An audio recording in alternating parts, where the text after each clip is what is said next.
maksudnya tanya hakikat. Ya bagus lah kalau ya hakikatnya Allah itu sebagai Tuhan.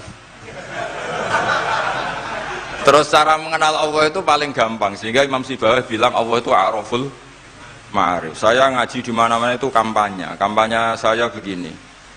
Karena saya pernah diparani orang yang sejenis jenengan. Cuma lebih apa ya?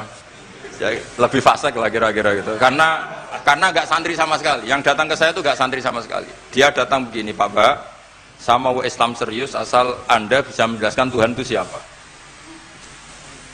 Jadi nggak ada sopan-sopannya dia tanya. Terus saya jawab gini.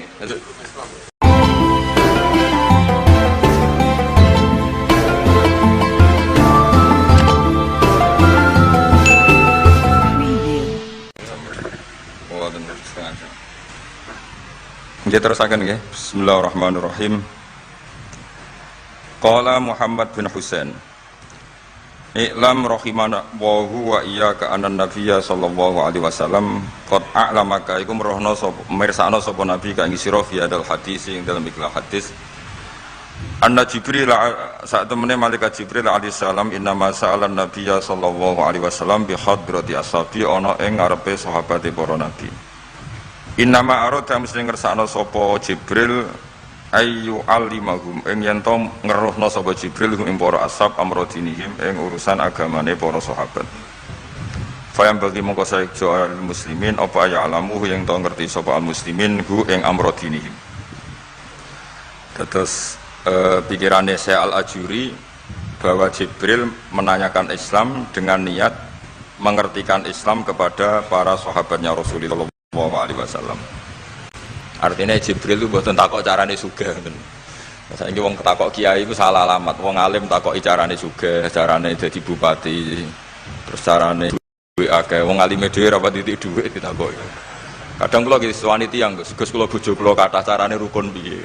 Wong kiyaine ora wani wae kok takoki carane rukun. Jadi intinya niku pertanyaan itu juga kita pelajari. Jibril niku tangklet urusan agama. Artinya yang perlu dingerteni itu urusan apa? Agama. Tapi kita punya masyarakat sing kadang tanya ini sesuatu yang sifatnya khadun nafsi. Terus kiai ku rapati seneng jabatan, kadang ditakoki tiyang carane dadi bupati. Nak dadi bupati salami template 2 juta, nak ora dadi darani donyane ngobos. Seloro kabeh dadi kiai. Lan kula seneng nak terkenal donga kula ora mandi. Mergo nak mandi ku repot. Dadi dukun. Jadi niki repot. Kula gak ada cerita tentang Mbah Hamid Pasuruan. Diceritani bapak kula. Bapak Nurian lami ngaji kalian Ki Hamid. Jadi dawuh beliau soleh zaman akhir ku repot, hisape gede. Bangker terkenal wali, dongane mandi terus wong kepen sugih marani kiai, kepen wayoh marani kiai, kepen jabat marani kiai. Terus ngekei dhuwit. Mari hisab tok mergo duwe sudah dikonversi sebagai materi. Makanya beliau pernah menangis, aku soleh-soleh ku ngene golek. Intinya semua yang ditanyakan itu urusan apa? Agama. Maka kata Imam Syekh Al-Ajuri, seharusnya pertanyaan itu ya urusan agama, dan yang harus diketahui ya urusan agama. Maka orang Islam yang harus diketahui ya urusan agama. Terus kalau wau istifadah kalian Ghazofur, memang di depan umum itu penting supaya tidak ada al-qila wal qal. Jadi ini kan diulang-ulang bihadrati ashabi. Ini dalam ilmu hadis itu penting sekali supaya ilmu itu mutawatir. Karena kalau sampai untuk ijazah ke orang tertentu, mau aku tok sih dijazah, itu biasanya malah dibodoni. Kayak bakul, sampai tok sing tak kayak diskon. Nah, gerbang ya udah bang. Makanya nak kidilkon ijazah di depan umum berarti kondang. Ada khusus bahaya. Ini mesti klenik nih. Ini bukan coklat sak kelas kalian Gus Munib.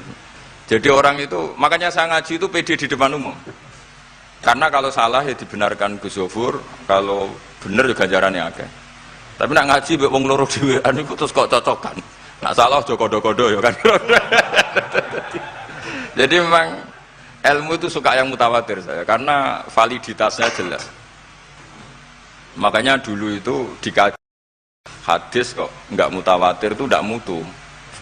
Paling firrut batil ulia tentu yang apa? Mutawatir. Dikatakan bi hadrati ashabi, atau ketika Nabi khutbah. Apalagi pidato Nabi di hajatil apa? Wada. Sehingga hadis ahadi itu banyak yang masalah.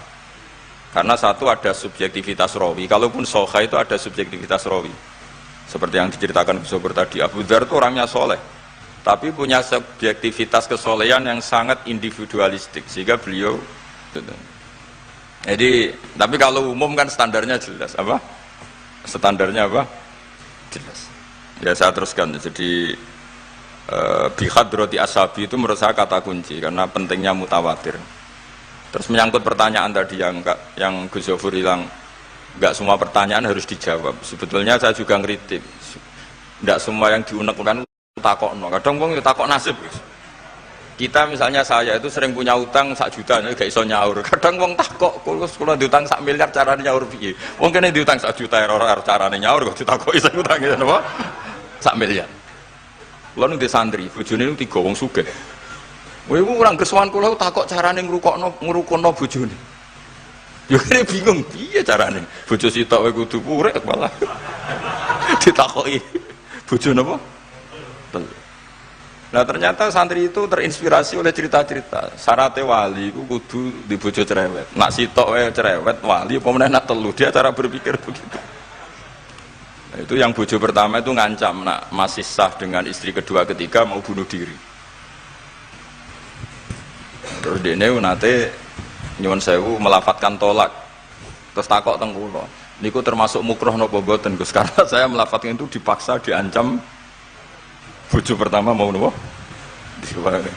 Lah iku nang fikih kan hanya ada syartul ikrah itu mukrih harus mampu mewujudkan mahaddadahu. Kena arah megat tak patah. Ini ndak kasusnya unik. Umumnya bab ikrah di fikih kan nak ora ke tak patah ini ndak. Ini kasusnya beda. Nak rabuk turuti aku mati. Itu kan bingung. Ya saya seduarian Gus Zofur ya jawab wallahu alam. Nunggu Jibril ya sudah akan datang. Artinya gini ya. Problem kita kekinian itu setiap masyarakat punya iskal atau punya grundel itu ditanyakan kiai. Padahal seharusnya tidak sesuatu yang harus apa ditanyakan.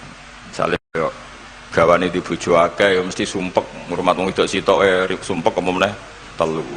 Terus gawane wong duwe utang akeh ya sumpek. Hal-hal seperti itu kan lazim. Sebenarnya nggak perlu ditanyakan, biasa wae standar. Tapi kita ini sering menuntut orang lain menjadi solusi ya bagi orang itu.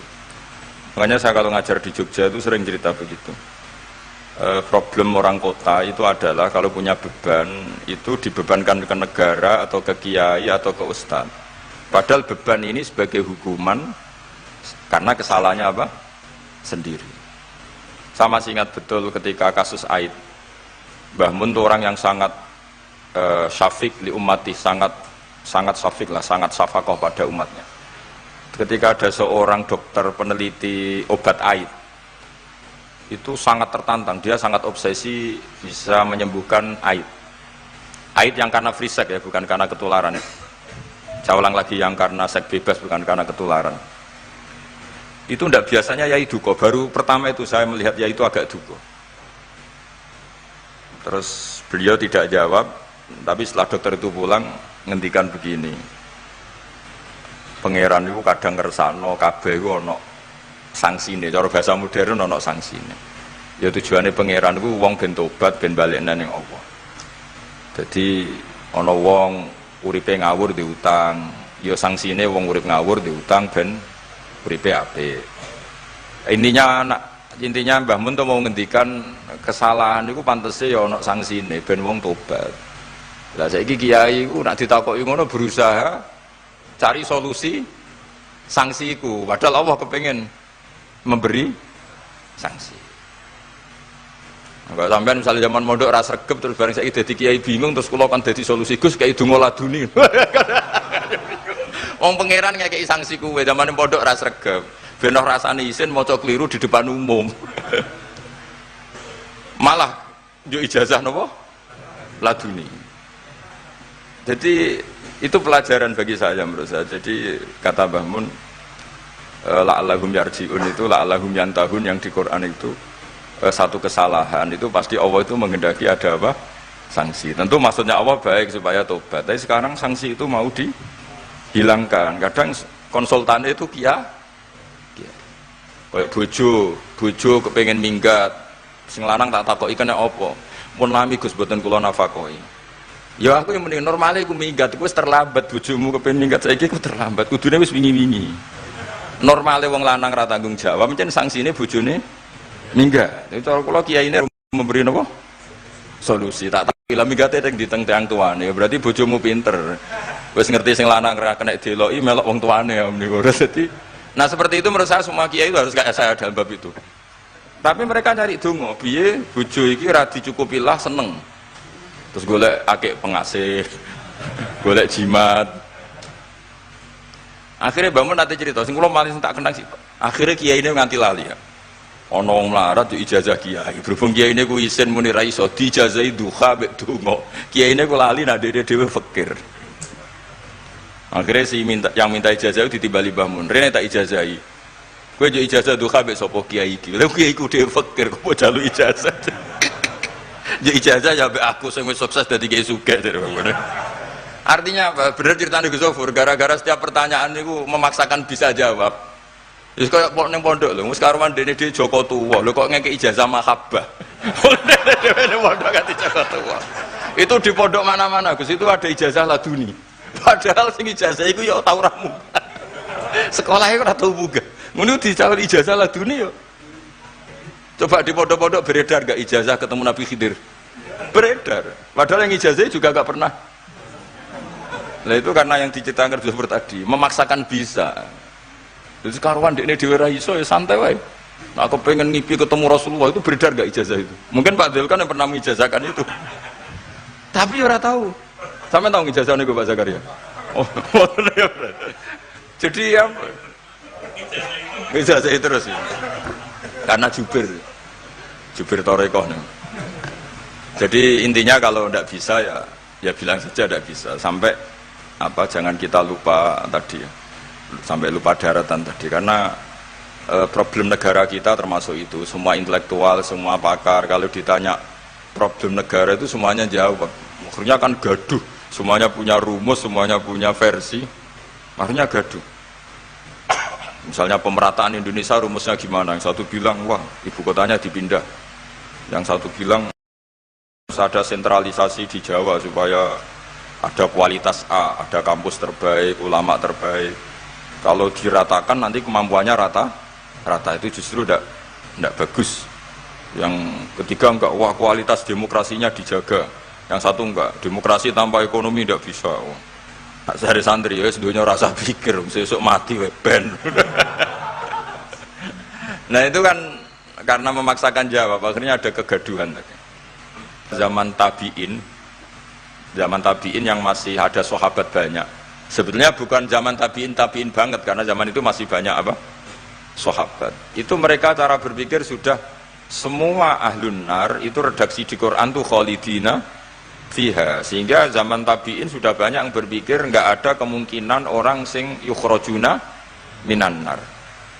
Sehingga terus ada kafilah itu, ada delegasi, ayo kita ke Medina, semoga kita ketemu sebagian ashabu Rasulillah. Sehingga cerita akhirnya ketemu beberapa sahabat. Di situ diceritakan ada Jabir, ada beberapa lah yang sahabat sepuh bahkan. Nah terus si Jabir ini, sahabat Jabir ini cerita kalau itu memang ada di syafaati Rasulillah Sallallahu Alaihi Wasallam. Tapi satu kontingen ini yang tetap berpikiran tidak ada syafaat itu banyak. Alasannya semua cerita tentang ahlun nar adalah khalidina fiha. Ketika Jabir masih hidup itu ya sempat terjadi debat. Loh itu yang khalidina fiha itu amma ahlun nar alladzina hum ahluha. Memang dia berhabitat neraka, memang alamatnya neraka. Kalau sehingga ini menjadi khas. Meskipun khas ini iskal, kita akan iskal karena itu di Quran tidak ada. Tidak ada maksudnya nggak ada secara sorry yang menerangkan ada kaumin sing yukhrajuna minan nar. Makanya Syekh Al-Ajuri ngendikan ciri khas ahli sunnah adalah mengimani adanya kaum sing yukhrajuna minan nar. Karena itu zaman tabiin sudah ada polemik. Tapi tentu kita yang mengimani itu. Tapi kalau ada yang tanya di semua Quran kalau masuk neraka itu khalidina fiha itu dijawab apa? Amma ahlun nar alladzina hum ahluha. Memang dia spesifik ahli neraka, memang dia berpenduduk neraka. Alamatnya neraka, KTP-nya neraka, kakane neraka. Kalau kita ini ndak, KTP kita surga, mbah-mbah kita ahli surga. Karena alamat kita sebenarnya kan surga. Nabi Adam itu kan surga alamat. Makanya saya ngaji di mana-mana itu betapa baiknya agama ini. Karena kunci surga kita sudah dikasih tahu miftahul jannah. Nah, sementara kita tidak tahu kuncinya neraka. Jadi kena mlebu neraka kebangetan niku. Wong ora roh kuncine kok mlebu. Tapi jare kancaku, wah gak ono pintune Gus, langsung blusek. Ini problemnya itu. Tapi nek sampean mlebu neraka kebangetan. Karena yang kita punya kuncinya itu surga, kita tidak punya kunci neraka. Ono sing dikunci neraka, mboten to? Nah, harusnya kita nggak bisa masuk neraka karena nggak punya kuncinya. Jadi kalau nak maca hadis miftahul jannah la ilaha illallah itu syukur kalau cek apike Kanjeng Nabi, wong kunci kok didudono. Itu kan luar biasa. Jadi orang memahami hadis itu.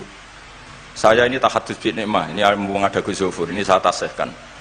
Wal asri demi masa, demi waktu. Saya ketika baca ayat yuridu wa bikumul yusra wala yuridu bikumul usra.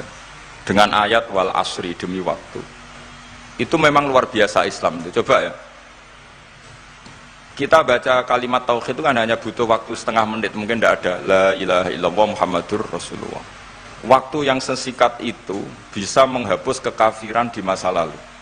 Jadi misalnya orang kafir 70 tahun, itu terhapus kekafirannya hanya dengan singkat melafadzkan la ilaha illallah Muhammadur Rasulullah. Dan waktu pas dia melafadzkan syahadat ini momen paling dikenang ketika nanti di akhirat. Wal asr, demi waktu.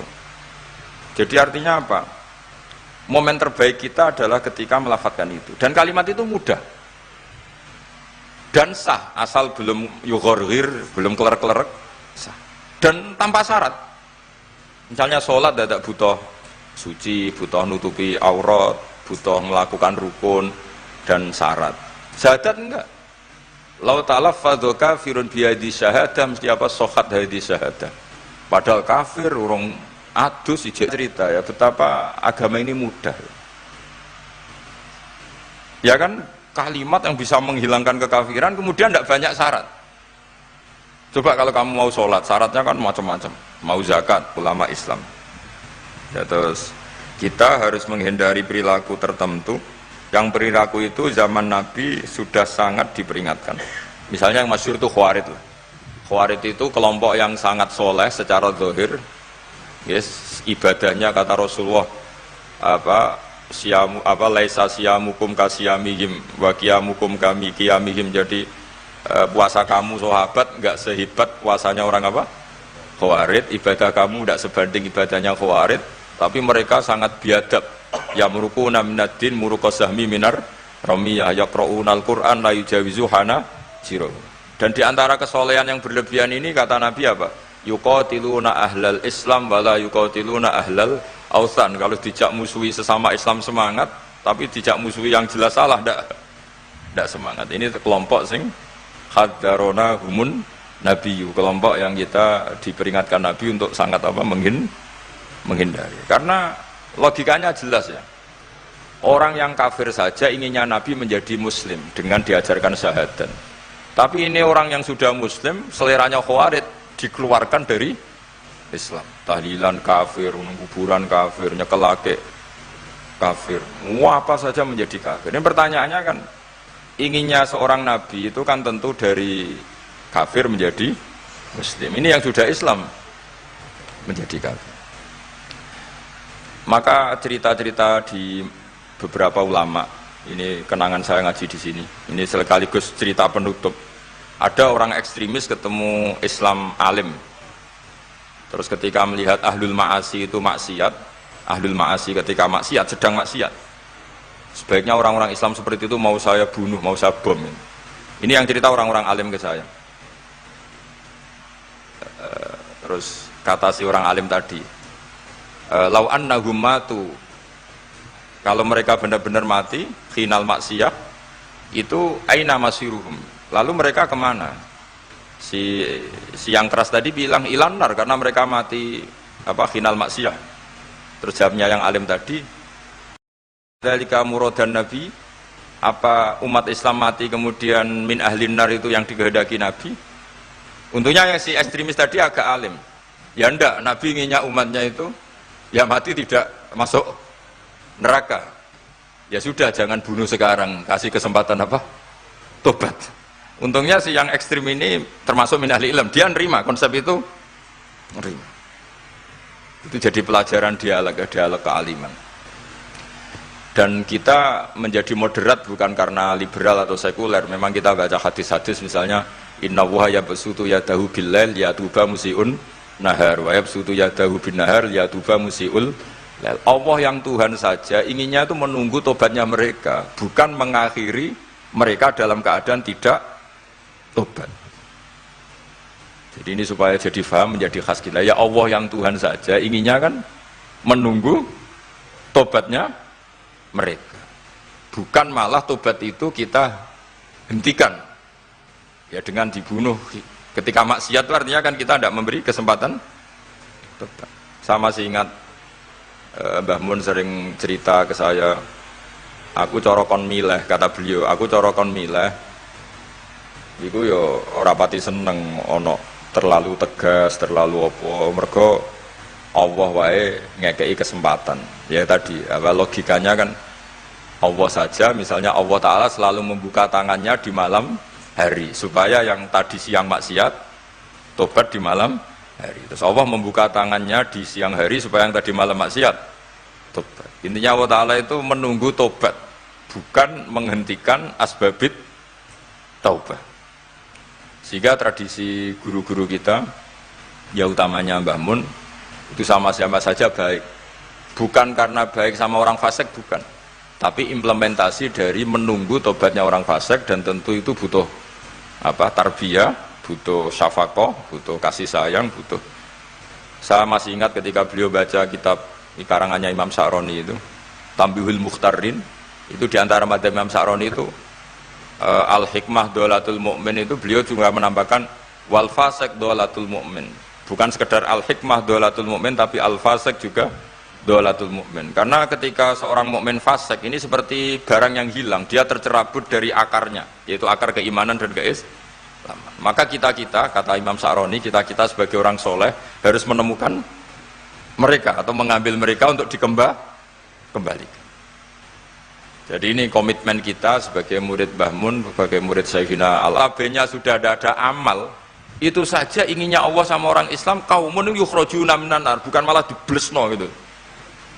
Lah ya akhirat yang notabene sudah enggak ada amal. Itu saja kaumen yang mukmin, apalagi tau mondok, apalagi grup hima, itu tapi ra usah moron rokok, kula pesene ra usah moron rokok. Itu inginnya itu yukhrajuna minan nar. Makanya kalau baca hadis itu harus ada dzauq. Selain ilmu itu harus ada dzauq. Betapa syafaqatu Rasulullah sallallahu alaihi wasallam. Inginnya semuanya itu yadkhulunal jannah. Kalaupun ada yang masuk neraka, yang orang Islam tuh, tetap obsesi Rasulullah, cita-cita beliau adalah yukhrajuna minan nar. Makanya masyhur itu, wala sawfa yu'tika rabbuka fatarda. Jawabe Nabi bi la arda wa wahidun min ummati finnar. Saya tidak akan ridho ya Allah, tidak akan puas bahwa khidun min ummati finnar. Satu dari umatku min ummatil ijabah minan nar. Makanya saya setuju dengan Syekh Al-Ajuri, kita sebagai ahli sunnah diantara khasnya apa? Iman adanya kaum sing yukhrajuna minan nar. Pun sama teman. Sampai waduh kok dibaca Arabnya saja. Nah, ini nurut apa Gus. Mimman khadzarona tadi siapa? An-Nabi. Anaman saat temne wong abada kang nyembah sapa man Allah azza wa jalla fa ya'lamu mongko ngerti sapa man anna wa azza wa jalla mutaliun kundat sing ningali ala amalihi ing atase ngamale wong ya'lamu pirsa sapa taala sirruhu ing rahasiane wong wa alaniyatahu lan alaniya wong sing ngamal sing jelas wa ya'lamu lan pirsa sapa taala mak ing perkara tufi kang nyamarno sira min amalika saking amal sira wa malan perkara tubihi kang ngetokno sira ing amal wa malan perkara turidu kang ngarepno sira bi ilmika kan sira.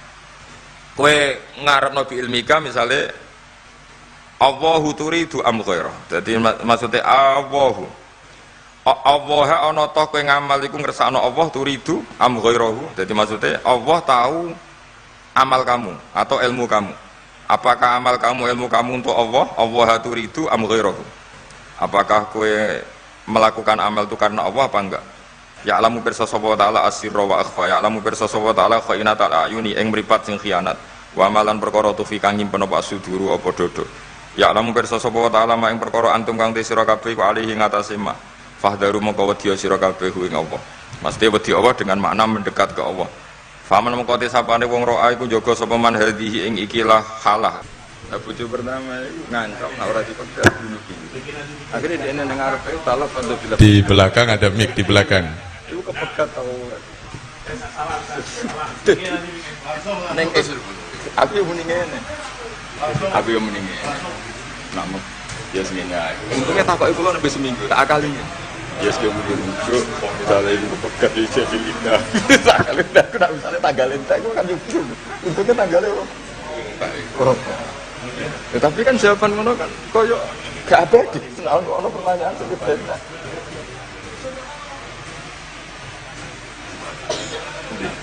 untuk buka dulu sing ketemu-temutan betul? Kosok buka dulu apa? Hati di ketemu-temutan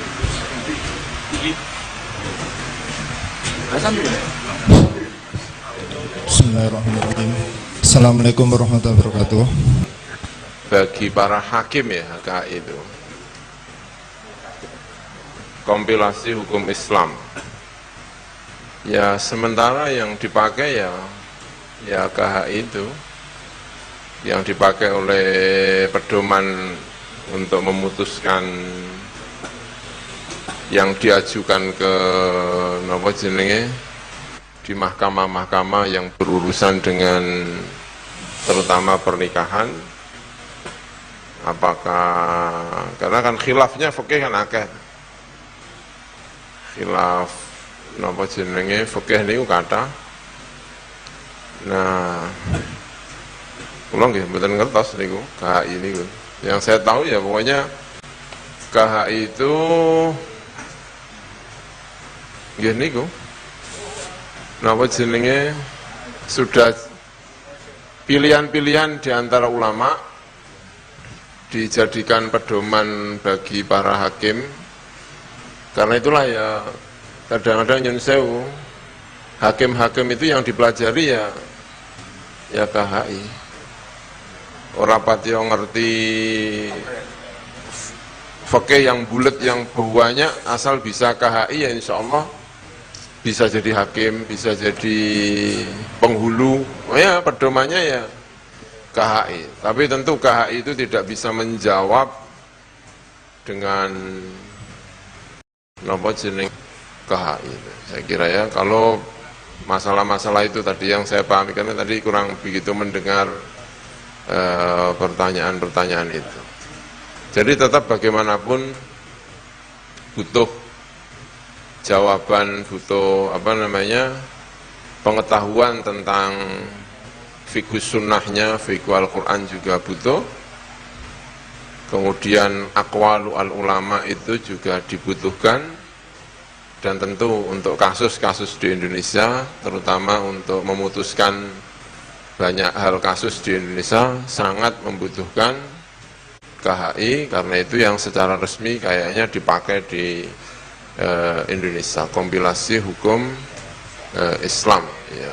Walaupun tentu tidak semua ulama Indonesia menyetujui KHI, ya, karena ya KHI itu sudah pilihan-pilihan dari berbagai mazhab dan di Indonesia masih butuh mazhabnya itu bisa macam-macam. Ya, kadang-kadang nek ora dikai Syafi'i ora gelem dan lain sebagainya itu ya problem dalam kasus per kasus. Saya kira itu. Oke, terima kasih ya. Terima kasih. Barangkali masih ada penanya kedua, kami persilakan. Terakhir. Ya betul bagus. Assalamualaikum warahmatullahi wabarakatuh. Badhe tanglet kalih Gus Baha. Terose kan jenderale ilmu niku tauhid. Pertanyaan kula, hakikate Gusti Allah niku sinten? Hakikate Adam niku sinten? Hakikate Muhammad niku sinten? Terima kasih. Wassalamualaikum warahmatullahi wabarakatuh. Wah, keren. Santri Ndiren, Gus. Iya, bagus lah.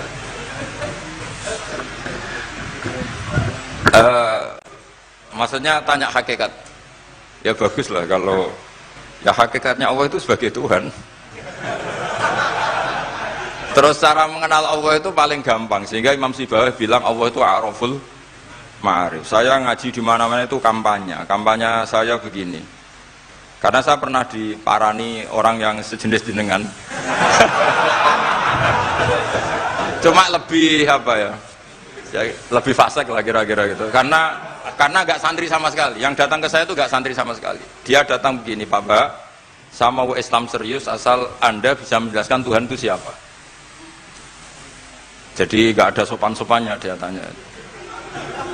Terus saya jawab gini, ya aku aja kacau. Terus saya bilang, kamu peneliti, ya saya peneliti. Kamu orang pinter, ya saya orang pinter. Dia punya gelar. Ya kira-kira gini, kalau gelas ini saya banting, terus pecah, kamu bilang apa? Ya karena sebabnya dibanting, ya sudah. Kira-kira alam raya ini kan kadung berstatus maujudat. Kira-kira logis enggak kalau hadil maujudat khalaqahal adam, ini maujudat diciptakan ketiadaan. Final adam la yu'athiru syai'an. Tentu sesuatu yang enggak ada itu la yu'athiru syai'an. Di mana-mana sing yu'athiru yang bisa menciptakan atau membekasi itu adalah al-wujud. Ya berarti Allah itu penyebab dari semuanya, Bapak. Iya. Ya dari dulu kiai-kiai bilang gitu kan saya enak. Nah, intinya gini, terus dia menjadi sadar setelah Allah tak beri status wajibil wujud. Makanya saya tambah tua, itu tambah kagum sama ulama dulu. Kenapa kita mulai kecil dikenalkan wujud kidam bakok, kira-kira gitu. Hadhil maujudat, alam yang sudah kadung wujud ini, kan mau tidak mau harus disebabkan oleh yang wujud. Masa wujud disebabkan nihilisme atau ketiadaan? Ya kira-kira gitu. Kalau sama tanya hakikat Allah yang mudah dikenali apa? Beri status wajibil wujud. Yang wajibil wujud ini oleh kita adalah disebut Allah. Lah yang menerangkan itu siapa? Ya Nabi Muhammad itu. Lah Nabi Muhammad turunannya siapa? Ya secara zahir turunannya Nabi Adam. Kan ya sudah gitu kira-kira. Sudah sampean yang senang saja hidup, enggak usah mikir itu. Ya sudah kita aja. Kalau nggak diterangkan secara zahir, nanti orang Habib itu menurut Muhammad kobra. Terima kasih kami sampaikan, meskipun sebenarnya kita masih haus mendengarkan petua-petua beliau, tetapi mengingat waktu yang sudah cukup malam, kami tutupkan sampai di sini. Tetapi sebelum kita tutup dengan bacaan doa, kami mohonkan kepada saudara Ulil Albab untuk memimpin bersama-sama membaca qasidah Sa'duna Fid Dunya. Kepada sahabat rekan Ulil Albab kami persilahkan.